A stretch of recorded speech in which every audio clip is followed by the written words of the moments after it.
বাবা হাসান, খাবারটা শেষ করো। খাবার অপচয় করো না। আর একটুখানি খাবারই তো অবশিষ্ট রয়েছে, খাবারটা শেষ করো বলছি। না আম্মু, আমি আর খাবো না, আমার এখন খাবার খেতে ইচ্ছা করছে না। হাসান, খাবারটা অপচয় করো না বাবা। তুমি কি জানো অপচয়কারীকে আল্লাহ পাক পছন্দ করেন না? তুমি নিশ্চয়ই আল্লাহর প্রিয় বান্দা হতে চাও, আর আল্লাহর প্রিয় বান্দারা কখনোই অপচয় করে না। হ্যাঁ বাবা, আমি অবশ্যই আল্লাহর প্রিয় বান্দা হতে চাই। তাহলে এবার খাবারটা অপচয় না করে খেয়ে নাও বাবা। ঠিক আছে বাবা, আমি এখনই খাবারটা শেষ করছি। আমি কখনোই আর খাবার অপচয় করব না, ইনশাআল্লাহ। এরপর হাসান খাবার শেষ করে ঘুমাতে যায়। আর তখন তার আম্মু হাসানকে বলল, আচ্ছা বাবা হাসান, তুমি কি ঘুমাতে যাওয়ার পূর্বে ছোট্ট আমলটি করেছো, যা আমাদের প্রত্যেক মুসলমানদের করা উচিত? আম্মু, তুমি কি ঘুমানোর আগে যে দোয়াটি পড়তে হয় সেই ছোট্ট আমলটির কথা বলছো?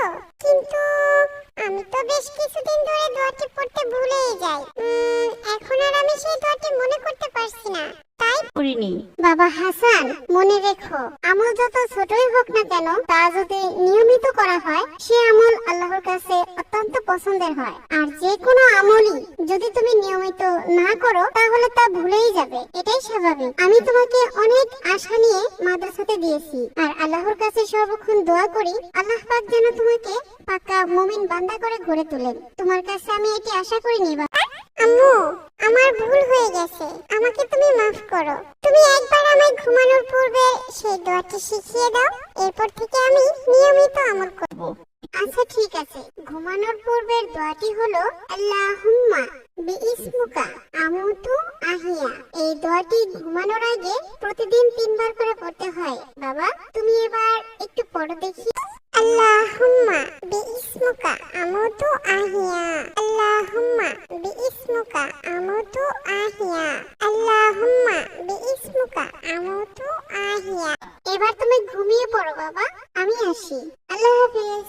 আল্লাহ হাফেজ আম্মু।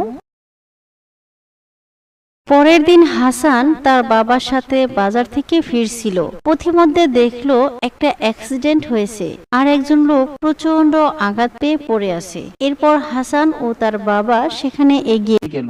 কি হয়েছে ওনার? এভাবে পড়ে আছেন কেন? আর আপনারাই বা দাঁড়িয়ে দেখছেন? তাড়াতাড়ি ওনাকে ধরুন, এক্ষুনি ওনাকে হসপিটালে নিতে হবে, না হলে যে উনি মরে যাবে। তাড়াতাড়ি ধরুন আমার সাথে।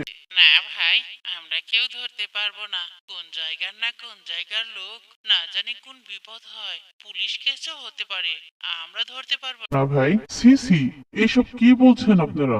আল্লাহ আপনাদের হেদায়েত দান করুন। বাবা হাসান, শিগগিরই আমার সাথে ধরো, ওনাকে হসপিটালে নিতে হবে। হ্যাঁ বাবা, আমি এখনই একটা গাড়ি দাঁড় করাচ্ছি। এরপর হাসান ও তার বাবা অ্যাক্সিডেন্ট হওয়া লোকটিকে হসপিটালে নিয়ে যায়। লোকটির ট্রিটমেন্ট হওয়ার পর সুস্থ হতে থাকে।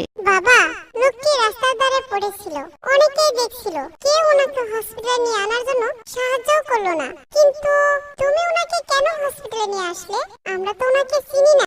হাসান, আমরা সকলেই আল্লাহর বান্দা, আর আল্লাহ পাক বলেছেন, হে আমার বান্দা, তোমরা বিপদে একে অন্যের সাহায্য করো। তাই আমি ওনাকে হসপিটালে নিয়ে ওনাকে সাহায্য করেছি। বাবা, তুমি শুধু মনে রেখো, যে মানুষ অন্যের বিপদে ঝাঁপিয়ে পড়ে, আল্লাহ পাক সেই মানুষকে সকল বিপদ থেকে হেফাজত। হ্যাঁ বাবা, আমিও বিপদে সকলকে সাহায্য করব, ইনশাআল্লাহ। এরপর একদিন হাসান মাদ্রাসার ক্লাসে বসে তার বন্ধু শফিককে এইসব কথা বলছিল। হাসান, তুমি এবং তোমার বাবা দুজনেই অনেক ভালো। তোমার মতো বন্ধু পেয়ে আমি খুব খুশি। তুমিও অনেক ভালো বন্ধু। তোমার কাছে এসব কথা বলতে পেরে আমারও খুব ভালো লাগছে। আচ্ছা ঠিক আছে, এবার চলো বন্ধু, আমরা বাইরে থেকে আইসক্রিম খেয়ে আসি। আচ্ছা ঠিক আছে বন্ধু, চলো। এই বলে হাসান ও শফিক দুই বন্ধু আইসক্রিম খেতে যায়।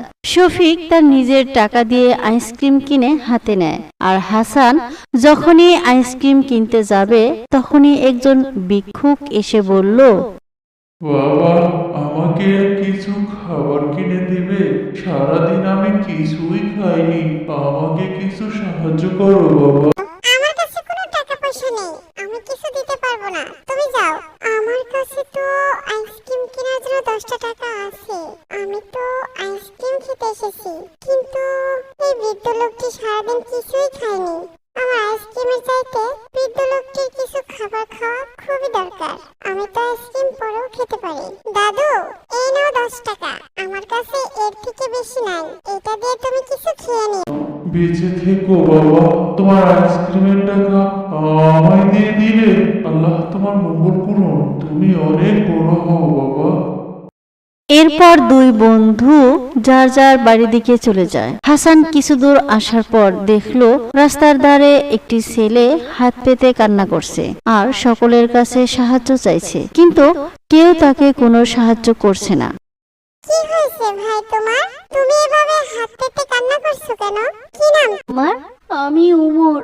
আমার বাবা খুব অসুস্থ, আজ 3 দিন ধরে জ্বরে বিছানায় শুয়ে আছে, কিন্তু টাকার অভাবে আমি আমার বাবার জন্য ওষুধ কিনতে পারছি না, তাই এখানে হাত পেতে দাঁড়িয়ে আছি, কিন্তু কেউ আমাকে সাহায্য করছে না।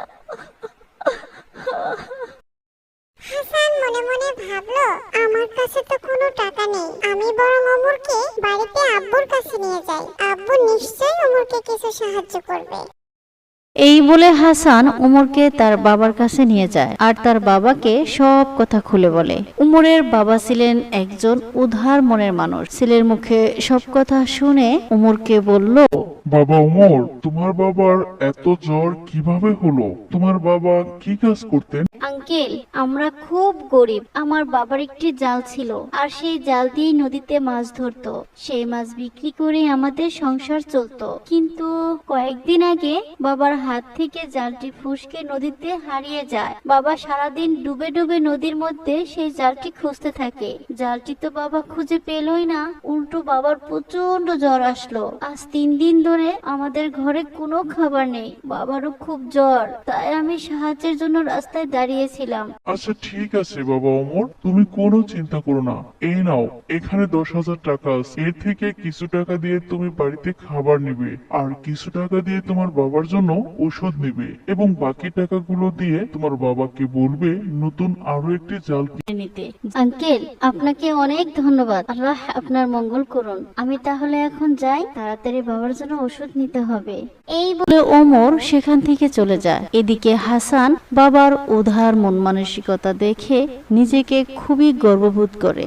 বাবা, তুমি সত্যি অনেক ভালো, আমিও বড় হয়ে তোমার মতো হতে চাই ইনশাআল্লাহ। আল্লাহ। বাবা হাসান, তুমিও অনেক ভালো। এই অসহায় মানুষটিকে আমি তোমার কারণে সাহায্য করতে পারলাম। দোয়া করি আল্লাহ যেন তোমার সহায় হন। এরপর বেশ কিছুদিন কেটে যায়। একদিন হাসান তার বন্ধু শফিকের সাথে নদীর পাড় দিয়ে হাঁটছিল। বন্ধু দেখো, কি সুন্দর সুন্দর পদ্ম ফুল ফুটে আছে, চলো না বন্ধু দুজনে মিলে ফুলগুলো তুলে নিয়ে আসি। বন্ধু, আমি তো সাঁতার জানি না, আমি নদীতে যেতে পারবো না, আমার ভয় লাগে। আরে বন্ধু, আমিও তো সাঁতার জানি না, কিন্তু ওই ফুলগুলো যে আমার খুব ভালো লাগছে। আচ্ছা বন্ধু, আমরা বরং একটা লাঠি দিয়ে ওই ফুলগুলোকে নদীর পাড়ে নিয়ে আসি, তারপর খুব সহজে হাত দিয়ে তুলে নিতে পারবো। এই বলে হাসান একটি লাঠি দিয়ে নদীর ভিতরে থাকা পদ্ম ফুলগুলো কাছে আনার চেষ্টা করছিল। হঠাৎ হাসানের পা পিছলে যায় আর হাসান নদীর ভিতরে পড়ে যায়। আহ, বাঁচাও বাঁচাও, শফিক বন্ধু আমার বাঁচাও, আহ, বাঁচাও বাঁচাও, ডুবে গেলাম, বাঁচাও। হাসান, আমি তো সাঁতার জানি না, আর তোমাকে কেমন করে বাঁচাবো বন্ধু? আমি বরং তোর বাবাকে ডেকে নিয়ে আসি, আমি আসছি। এই বলে শফিক দৌড়ে হাসানদের বাড়ির দিকে ছুটতে লাগলো। এদিকে হাসান পানিতে হাবুডুবু করতে করতে নদীর ভিতরের দিকে যাচ্ছিল। এমন সময় ওমর ও তার বাবা নদীতে মাছ ধরতে আসে। বাবা, ওই দেখো, মনে হচ্ছে কে যেন ভুল করে নদীতে পড়ে গেছে, তুমি তাড়াতাড়ি ওকে তুলে আনো বাবা। তাই তো, তুই কোনো চিন্তা করিস না বাবা, আমি এখনই আমার জাল দিয়ে ওকে তুলে আনছি। এরপর ওমরের বাবা হাসানকে জাল দিয়ে টেনে উপরে তুলে আনে, কিন্তু এতক্ষণে হাসান হাবুডুবু করে অনেক পানি খেয়ে ফেলে আর অজ্ঞান হয়ে যায়। বাবা, এ তো হাসান, যার বাবা আমাকে সাহায্য করেছিল। তোমার ওষুধ কিনা, জাল কিনা, এই সব টাকা হাসানের আব্বাই দিয়েছিলেন। ও বাবা, হাসান তো কথা বলছে না। তুই কোনো চিন্তা করিস না ওমর, নদীতে ডুবে ও অনেক পানি খেয়ে ফেলেছে, ওর পেটের ভিতর থেকে পানি বের করলেই আশা করি ও ভালো হয়ে যাবে। এই বলে ওমরের বাবা হাসানের পেটের ভিতর চাপ দিতে থাকে আর হাসান মুখ দিয়ে পানি বের করতে থাকে। এভাবে অনেকক্ষণ করার পর হাসানের জ্ঞান ফিরে আসে আর তখনই হাসানের বাবা মা শফিক চলে আসে। হাসান, বাবা হাসান, তোর এখন কেমন লাগছে বাবা? তুই ঠিক আছিস তো? আলহামদুলিল্লাহ আম্মু, আমি আল্লাহর অশেষ রহমতে এখন সম্পূর্ণ ঠিক আছি।